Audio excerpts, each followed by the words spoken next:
പാലക്കാട് ജില്ലയിലെ പ്രശസ്തമായ മലമ്പുഴ ഡാമിന് സമീപത്താണ് പാഴ്വസ്തുക്കളിൽ നിന്നും മികച്ച കലാരൂപങ്ങൾ ഉണ്ടാക്കിവെച്ചിരിക്കുന്ന ഈ റോക്ക് ഗാർഡൻ. ഇന്ത്യയിലെ പ്രശസ്ത ശില്പിയായിരുന്ന നേക്ചന്ദ് സൈനിയാണ് ഈ ഗാർഡൻ ആവിഷ്കരിച്ചതും രൂപകൽപ്പന ചെയ്തതും.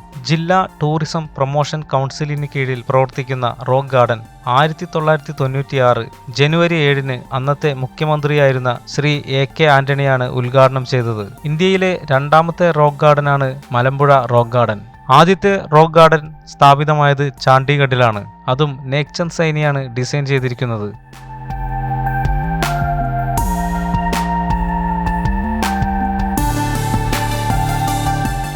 പാഴ്വസ്തുക്കൾ കൊണ്ട് നിർമ്മിച്ചിരിക്കുന്ന വിവിധ തരത്തിലുള്ള രൂപങ്ങളാണ് ഇവിടെയുള്ളത്. പലതരത്തിലുള്ള കല്ലുകൾ, പ്ലാസ്റ്റിക് കുപ്പികൾ, ടിന്നുകൾ, പൊട്ടിയ സെറാമിക് പാത്രങ്ങളുടെ ഭാഗങ്ങൾ, വളകൾ, ടൈലുകൾ എന്നിങ്ങനെ ഉപേക്ഷിക്കപ്പെട്ട വസ്തുക്കൾ കൊണ്ടാണ് ഇവിടെ കലാസൃഷ്ടികൾ നിർമ്മിച്ചിരിക്കുന്നത്.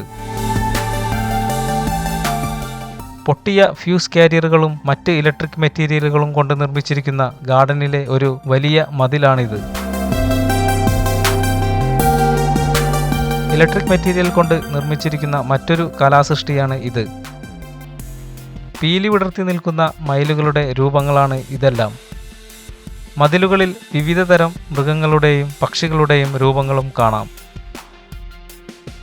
വിവിധ രൂപത്തിലും ഭാവത്തിലുമുള്ള നിരവധി മനുഷ്യപ്രതിമകളും ഇവിടെയുണ്ട്.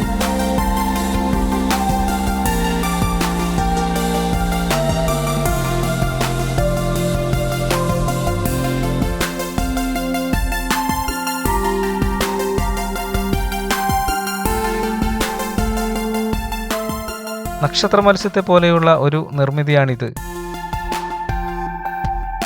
എല്ലുകൾ കൊണ്ട് നിർമ്മിച്ചിരിക്കുന്ന മറ്റൊരു കലാസൃഷ്ടിയാണ് ഈ കാണുന്നത്.